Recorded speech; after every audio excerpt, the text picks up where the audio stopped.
Now it's time to animate. Well, we can take the orbit camera tool and fly around our text, do some different stuff, but I want to kind of show you a better way to use the After Effects camera, because it can be a bit tricky when you start doing more complicated compositions. Complicated compositing and compositions while you're composing music for company. Anyway, what you want to do is create a null object. So I'm going to choose Layer, New, Null Object. Now, we talked about null objects previously, but I'm going to kind of go over it again. I'm going to choose null object, and it's kind of created there. It starts out as a 2D object, but we want to click on the 3D checkbox. Also, for any of the switches, you can just click on one and just drag down, and it turns them all on for other layers. Or if you have a few layers selected and you turn it on for one, it turns it on for all of those ones. So any of the switches will allow you to do that. It's kind of nice. But now that our null object is 3D, what I'm going to do is take the camera, take the parent whip, and parent our null object. Okay, what have I done? I've basically taken this camera, and instead of having to animate the anchor point, like where the camera is looking and the camera, and trying to make this all work, I've now created a null object that I can animate all by itself, and I don't have to worry about any of the complexities of this camera for right now. So what I can do is simply animate the position of the null object. So if I hit P, I can kind of move these values around, and you see the null object doesn't really move. Well, it does, but the camera is linked to the null object, and since we're looking through the camera, whatever I do moves the camera. And so the null object always seems to stay right in front of it.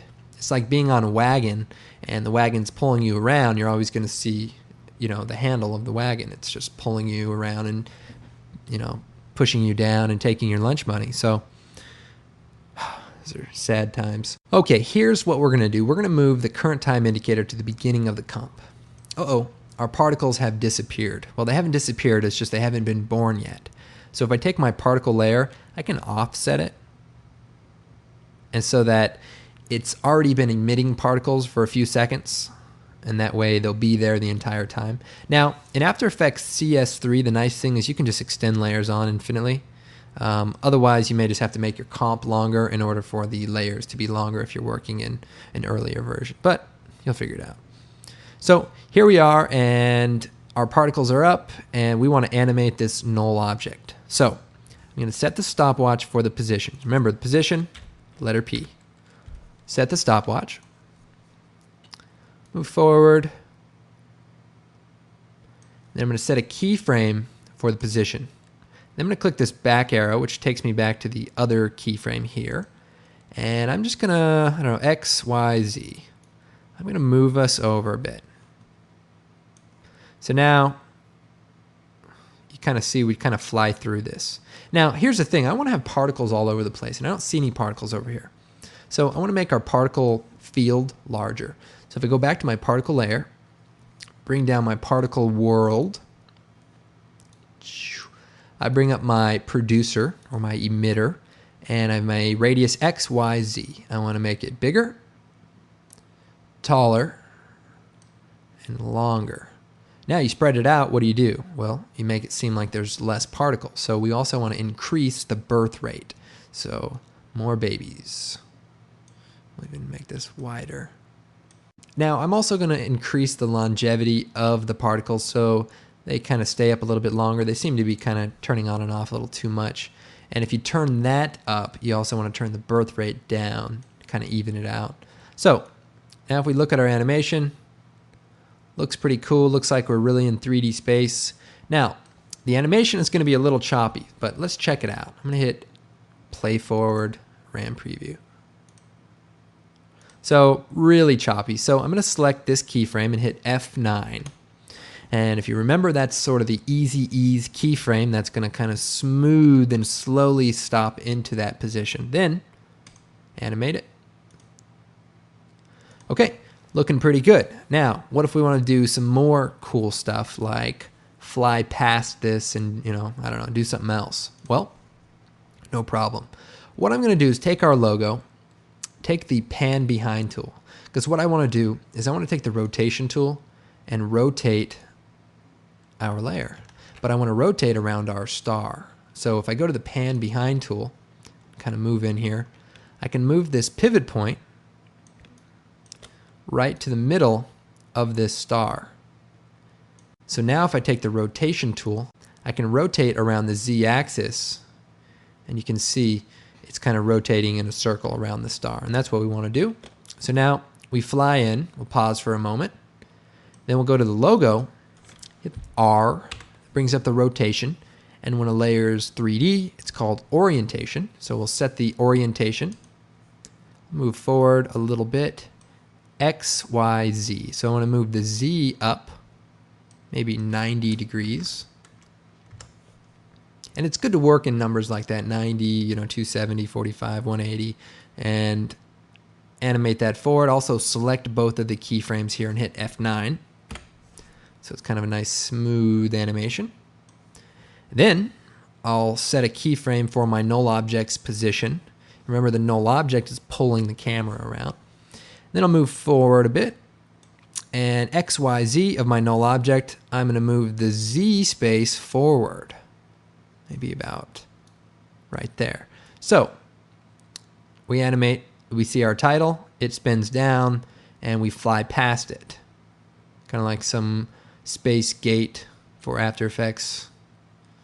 Okay, now we fly past it to what though? An empty field. So let's create another text layer out in the distance. Now, I can create another text layer, or I can be lazy, go into my logo comp, Alt, double click, copy this After Effects text, Control C or Edit, copy, go back to Comp 2, Edit, paste, and then turn on the 3D layer switch. Let's move it up so we can see it. There it is, looking good. We'll move it to the top of the stack so we can see it. And remember, 3D layers don't really matter too much, the order they're rendering, as long as they're all next to other 3D layers. But you'll figure that out along the way. Now, if I zoom in here, we have our X, Y, Z axis. I'm going to roll over the Z axis, and I'm going to push this back. Now, it's kind of going slow as I'm moving it. Now, if I hold down Shift, it moves at a value of times 10, so it goes a lot faster. Now, I've pushed it back there, and I'll move it up too just so we can see it. And it's way back there. Then if I move forward on my animation, you can see we kind of close in on it.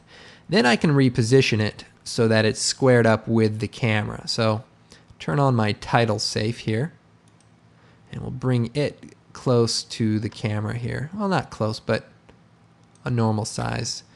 And then we'll move it here. Shut off our title safe. And now we can kind of watch the animation. So here it is, and then there's our After Effects text. But the problem is our text is back there and we can see it doesn't quite look right. So what we'll do is during this transition, if I select the null object and hit the letter U, we can look at our keyframes. And the keyframes are kind of the key, like that, keyframes are the key to creating good animation. So for the After Effects layer, I want the opacity to fade in as the camera moves forward. So I'm going to hit the letter T, bring up the opacity, set a keyframe at 0%. Then I'm going to move forward to right when the camera stops and turn the opacity up to 100. So now I'm hitting negative and plus on the keyboard there to move in. Oh, I don't know if I talked about this, but if you haven't figured it out already, layers can be kind of clipped or trimmed by just clicking and dragging the in and out points. And you can kind of move them around, do all that stuff. So I don't know if I talked about that, but focus here. Here's our After Effects layer, and it now fades in as the camera moves on. So let's preview this.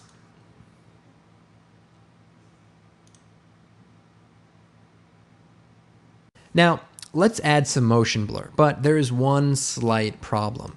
The particle generator doesn't generate real looking motion blur. So After Effects has sort of a solution, and I'm going to create a new adjustment layer. And remember, an adjustment layer is a layer you add effects to that affect the layers beneath it. For example, if I were to choose Effect, Color Correction, Hue and Saturation, I could desaturate the entire composition with this one effect, or add saturation or brighten it or whatever. But I don't want to do that. Instead, I'm going to go to my Effects and Preset, type in Force Motion Blur. Here it is. I'm going to drag it out onto my adjustment layer. And it's already set up with some good settings. Now, if we look at this during a fast moment, you'll see we are sort of rendering out motion blur. Now we can turn the shutter angle up, or the motion blur amount, and that'll kind of streak it even longer. But it starts breaking up a bit, and you may want to increase the samples. See, the blur samples. 16 is pretty good, but remember, the more samples, the longer it's going to take to render. But we'll caution to the wind on this one. So it kind of flies in. Now, the cool part is when it's going to kind of zoom past. See, that looks really good when we kind of fly past all of the layers, kind of have sort of a space warp effect. And you can also add more particles. Now, these particles are a little dead, and I'm going to shut the blur off of the adjustment layer while we work, because it does take some time to render. Now, we can add a little life to our particles. So with that particle layer selected, I can go into the physics, change the animation to maybe like a vortex, and turn the velocity up just a little bit. And that way they just sort of move around a bit, maybe even less than that, 0.02. And that way they just have a little bit of life while you're kind of static. Trying to wrap this up, but I just want to keep showing you cool things. So one more cool thing. Just don't stay up too late watching these. Now here's our null object. And we've animated to this After Effects title. So now we have one more title and we're done, right? So I'm going to move forward because we want our title to be up for a moment. Set another keyframe for the position. And then I'm also going to set a keyframe for the orientation at this point in time. So that, let me shut off our motion blur again so that we're not taxed here. So it flies in. We go to the next title. It pauses for a moment. And then we want it to do something else. Now, we could fly past it again or do something else, but what if we change the orientation of the null object? Rotated the world, flew around the world like this, or any other number of ways. Now, our title is not the center of what the camera is looking at. As you can see, the null object is. But what if we can move our title to be right where the null object is, so that our camera was flying around it specifically? Well, After Effects has a lot of tools for looking at things in 3D. And if we go here to the active camera and we go to the top view, it's going to look kind of like a bird's eye view down on our layers. There's our particles, and if you select layers, you can kind of see where they're at. Here's our logo right here. And here's our camera, and here's our After Effects text layer. So remember the second title. It's way up here. It's way up north.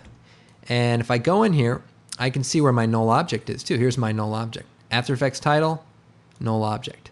So how can I sync those together? Well, what I can do is take the After Effects layer, which is right here, and move it in line with the null object. And to do that, I just go to the Z-axis here, roll over, and just push it until it lines up. You can also roll the mouse button to zoom in to really refine it, or use your up and down arrow keys to get it just right. So now I've lined it up, but now it's going to be further in space and probably a little bit smaller.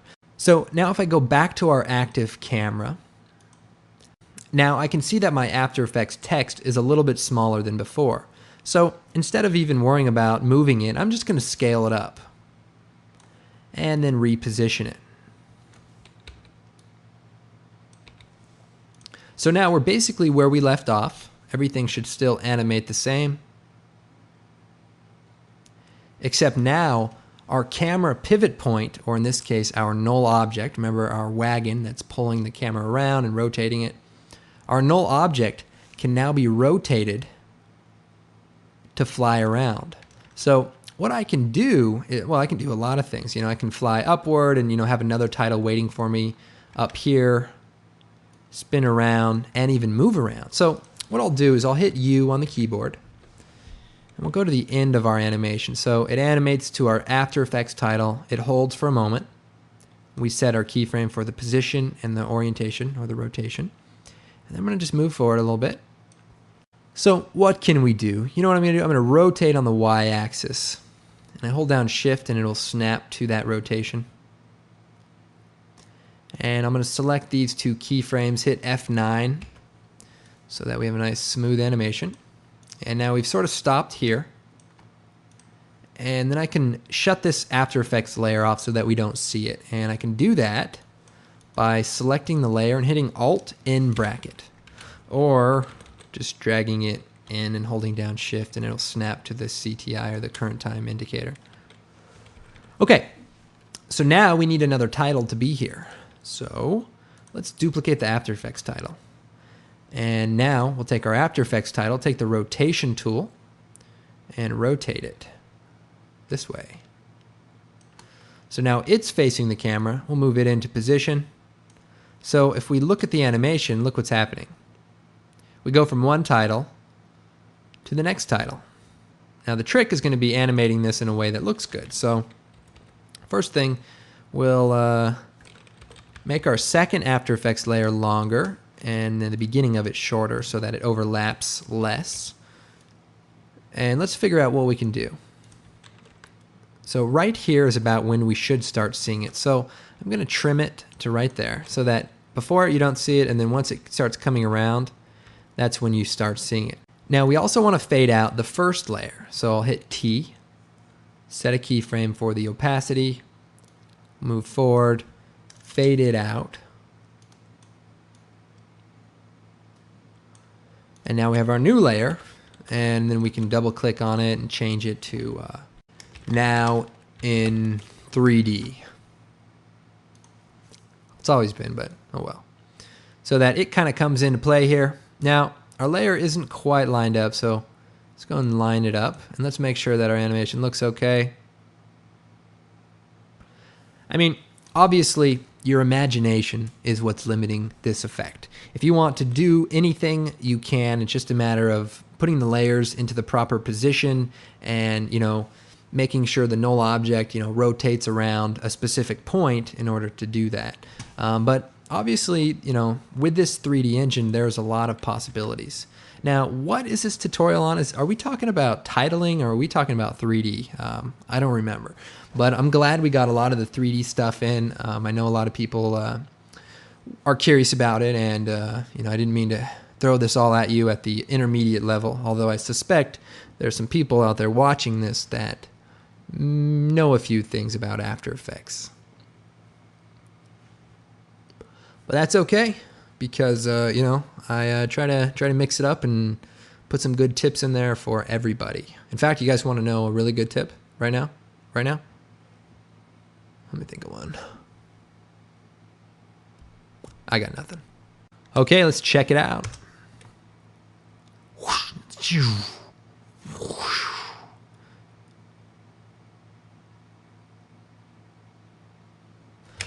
All right, this tutorial took way longer than I wanted it to, but hey, I hope you guys found some useful tips. Let me go down to my list, make sure I covered everything. We're good to go.